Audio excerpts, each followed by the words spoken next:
Hello Neeraj sir and welcome on सिनेस pics channel.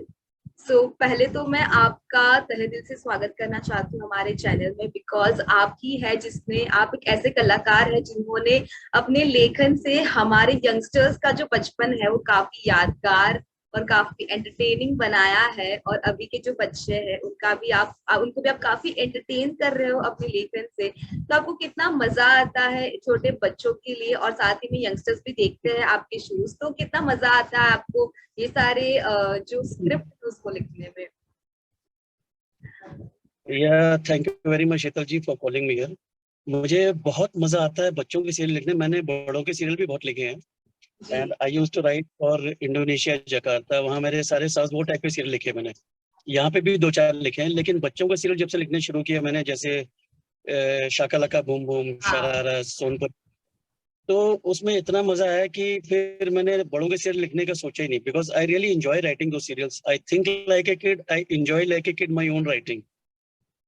जी, काफी मजा आता है। हम आज भी याद करते हैं वो सीरियल्स को कि वो देखने में ही कुछ अलग ही मजा है उस सीरियल्स में। और जैसे कि अभी जो ऐसा है कि आप नया एक शो जो है उसके लिए लिख रहे हैं जिसका नाम है द पांडवास, तो आप उसके बारे में कुछ कहना चाहेंगे? जी हाँ, पांडवस जो है पांच पांडव भाइयों के ऊपर है। एंड उनके साथ वो आश्रम में जब पढ़ते थे, द्रोणाचार्य के आश्रम में, उनके साथ दुर्योधन दुशासन भी हैं, कुछ और छात्र भी हैं। तो उनके बचपन की स्टोरीज हैं। जी। तो इसमें पांडवस की फिक्शनल स्टोरीज भी बहुत है इसमें ऐड की हुई हैं, क्योंकि पांडवस के बचपन का बहुत ज्यादा महाभारत में जिक्र नहीं है उनके बचपन की स्टोरीज का। लेकिन हमने वो कैरेक्टर पकड़ के रखे हैं कि भीम कैसा शक्तिशाली था, पावरफुल था, वो चेंज नहीं किया। तो अर्जुन का तीरंदाजी, युधिष्ठिर का सच बोलना, हमेशा धर्म के राह पे चलना, तो इस तरीके से। और दुर्योधन का जैसा माइंड था, एरोगेंट, प्राउडी, तो वो, और पांडवों से चिढ़ना, तो ये हमने करेक्टर, और द्रोणाचार्य का जो करेक्टर था वो सारे करेक्टर पकड़ के चले। महाभारत इतनी बड़ी है कि छोटे बच्चों के बस की नहीं है, तो दे विल नॉट अंडरस्टैंड कि क्या है महाभारत में क्या हो रहा है। तो हमने इनसे समझाया है बच्चों को कि अगर वो महाभारत समझ जाए तो दे विल नो इमीडिएटली कि अच्छा युधिष्ठिर ऐसा था, अर्जुन वैसा था, भीम ऐसा था, दुर्योधन ऐसा था, द्रोणाचार्य ऐसे थे। तो सारे करेक्टर एज इट इज पकड़ के चले, उनके हिसाब से इर्द गिर्द स्टोरी पिरोई है। एंड गुड वर्सेस इविल की स्टोरी है सारी ज्यादातर, तो जिससे बच्चों को एक अच्छी शिक्षा भी मिले and they come to know about the characters of Mahabharat. ये जरूर, क्योंकि सारे जो भी पांडव थे उसमें हर एक में कोई ना कोई अलग अलग क्वालिटीज थी। तो ऐसे में आप ये सबको कहना चाहते हैं कि ऐसी जो क्वालिटी है वो अपनानी चाहिए, ताकतवर बनना चाहिए, अपना सच बोलना चाहिए, श्रेष्ठ बनना चाहिए। यस। तो करेक्ट। ऐसे ऐसे बहुत सारे आपने शोज बनाए हैं, लेकिन ऐसा कोई चीज होगी जिसके बारे में आप बच्चों को बहुत कुछ समझाना चाहते हैं? आप ऐसा क्या कुछ पकड़ के चलते हैं जिसके जरिए आप लिखते लिखते बच्चों को बहुत कुछ समझाए?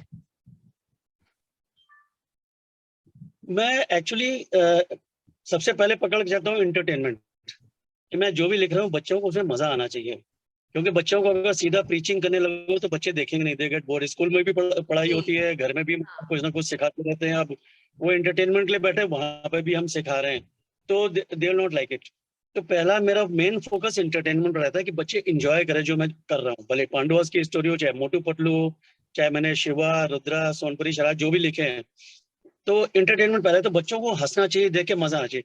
उसके बीच में सटल वे में आई फिर द मैसेजेस कि सच बोलना चाहिए, या झूठ बोलने का ये असर होता है, बुरे काम का बुरा नतीजा होता है हमेशा पेशेंस रखना चाहिए, मुसीबत में घबराना नहीं चाहिए, मन को शांत रखना चाहिए। तो इस टाइप के जो मैसेजेस हैं वो सटल वे में उसमें अपने आप ही आ जाते हैं, क्योंकि करेक्टर वैसे बिहेव करते हैं। एंड हम्म। बच्चे किड्स के दिमाग में आ जाते हैं कि हाँ, ऐसे बिहेव करने से ऐसे होगा, मुसीबत में हमें घबराना नहीं चाहिए, हमें हिम्मत रखनी चाहिए, झूठ नहीं बोलना चाहिए, देखो उसको वैसा हो गया था, चोरी नहीं करनी चाहिए, देखो चोरी करने वाले का एंड ऐसा हुआ था। तो ये मैसेजेस सटल वे में आते हैं, तो बच्चों को देखते देखते अपने आप ही दिमाग में आ जाता है, मुझे कहने की जरूरत नहीं उसमें कि झूठ मत बोलो, सच ऐसे करो वैसे करो, वो सटल वे में अपने आप ही स्टोरी में आ जाता है। तो मेन फोकस एंटरटेनमेंट होता है, उसके साथ ये सटल मैसेजेस होते हैं। ओके, तो आप तो हमें जो है बहुत कुछ सिखाते हैं अपने शो के जरिए, और हम काफी कुछ सीखते हैं, वो काफी कुछ अप्लाई भी करते हैं हमारे आगे के जीवन में। लेकिन मैं आपसे ये जानना चाहूंगी कि जब आप छोटे थे आपका बचपन, आपने कैसे, आपको कैसे लोग एंटरटेन करते थे? आपके टाइम पे कैसे ऐसे शोज होते हैं जिसको देख के आप काफी एंटरटेन होते थे और बहुत सारे मैसेजेस भी देते थे? Good question. हमारे टाइम पे तो दादी नानी की कहानियां ही होती थी, टीवी ओह, होते नहीं थे जब हम छोटे थे। तो हम मेरी ग्रैंड मदर हम लोग को रात को स्टोरी सुनाया करती थी, उनकी स्टोरी भी एपिसोडिक होती थी। राजा रानियों की कहानी सुनाती थी, एक पॉइंट पे छोड़ देती थी वो, अब कल रात को अभी सो जाओ। अगले दिन हम वेट करते रहते हैं, रात होगी दादी के पास लेटेंगे कहानी सुनेंगे। That was our entertainment.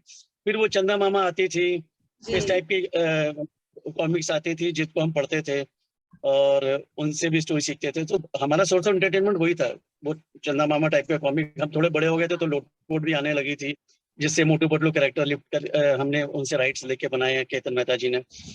तो हमारा मेन एंटरटेनमेंट वही था, उससे ज्यादा कुछ नहीं था। या रेडियो में कभी हवा महल आता था, वो बैठ के सुनने बैठ जाते थे, तो आप लोग को पता भी नहीं वो क्या है। तो चित्रहार आता था, वो सुनने बैठ जाते थे। बिना का गीत माला, ये सब बहुत सारी चीजें थी। लेकिन इस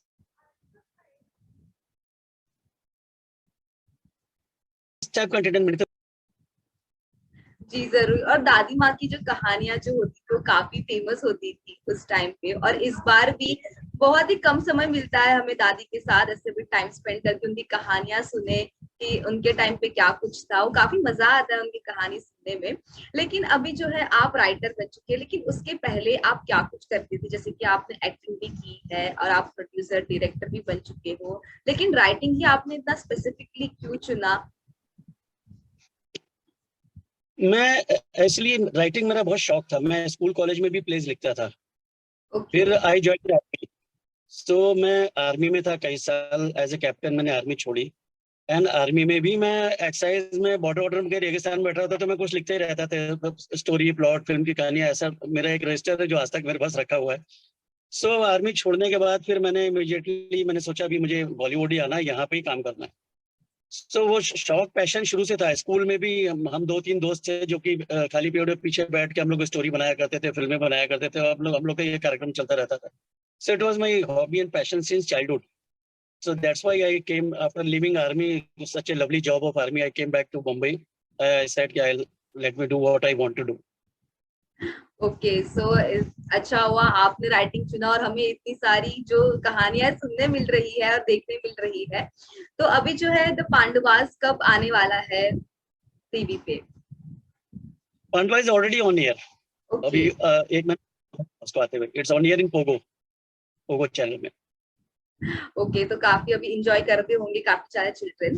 एंड और भी कुछ आपका प्लान है जो आप अपकमिंग, आपने कुछ सोचा हुआ कि और भी ऐसी सारी जो चीजें हैं मैं लेके आने वाला हूँ? हाँ, अभी दो तीन चार सीरियल हैं जो कि मैं प्रोड्यूस भी कर रहा हूँ, लिख भी रहा हूँ। I produce also serials. मैंने कुछ सीरियल प्रोड्यूस किया जैसे दादू जी, टिंग टोंग। तो अभी पांडवास में भी मैं राइटर एंड प्रोड्यूसर हूँ, इसी के साथ पार्टनरशिप मिलके हाईटेक स्टूडियो के साथ। तो ओके। आगे के भी दो तीन सीरियल आ रहे हैं जो कि एक में चेस कॉमेडी है, एक टोटल फैमिली एंटरटेनमेंट है, एक थोड़ा मैजिकल है। तो ये सब शो जो है ये मैं लिख भी रहा हूँ, प्रोड्यूस भी कर रहा हूँ। So they will shortly come. I won't be able to give the details till the time channel announces them formally. तो ऐसा है, and the process will continue hopefully. जी जरूर। और लास्टली हमारे व्यूअर्स को आप क्या कहना चाहेंगे? जब ज्यादा छोटे बच्चे भी है वो भी देखेंगे इंटरव्यू, तो क्या कुछ उनके लिए आप क्या मैसेज छोड़ना चाहेंगे? मैं यही मैसेज छोड़ना चाहूंगा कि बच्चों को हमारे सीरियल देखने दे। ठीक है, बच्चे हमारे सीरियल में बच्चों को एंटरटेनमेंट के साथ साथ मैसेजेस मिलते हैं। तो उनको हमारे सीरियल देखने दें, जिससे कि उनको कुछ सीखने को मिले। उनको पढ़ाई लिखाई से छुट्टी मिलने के बाद थोड़ा एंटरटेन भी हो सकें, and they can learn something also good in life. और बच्चों को ये कहूंगा कि सीरियल को देखें और उसमें से जो मजे मजे के साथ साथ जो सटल मैसेजेस उनको भी गौर करें, which will be helpful in their life. जी जरूर, क्योंकि आजकल ऐसा होता है कि ज्यादा टीवी नहीं देखने देते पेरेंट्स, के ऐसा बोलते हैं पढ़ाई करो फ्यूचर पे ध्यान दो। हाँ, एक्चुअली लेकिन वो 10th में होता है नॉर्मली। 10th में मैंने बॉम्बे में देखा है, बॉम्बे में ही देखा मैंने। हम लोग जहाँ रहते थे तब तो इतना नहीं था कि वो केबल ही निकलवा देते घर में। बहुत सारे घरों में केबल निकलवा देते हैं कि 10th आ गया अभी कुछ नहीं देखना है। जी लेकिन छोटे ऐसा बच्चों को होता है। नहीं देते हैं। हम्म। लेकिन नहीं, मैं कहना चाहूंगी सभी को कि टीवी देखना जरूरी है और आपके शोज देखना काफी जरूरी है, क्योंकि आपके काफी एंटरटेनिंग और काफी मैसेज भी देते हैं आप। So thank you so much Neeraj sir हमसे बात करने के लिए और इतना इतना कुछ हमसे शेयर करने के लिए। Thank you very much Sheetal जी, मेरे साथ बात करने के लिए, मेरा इंटरव्यू लेने के लिए। Thank you so much. Thank you so hopefully much. Will. Yes sure sir. Bye. Bye bye.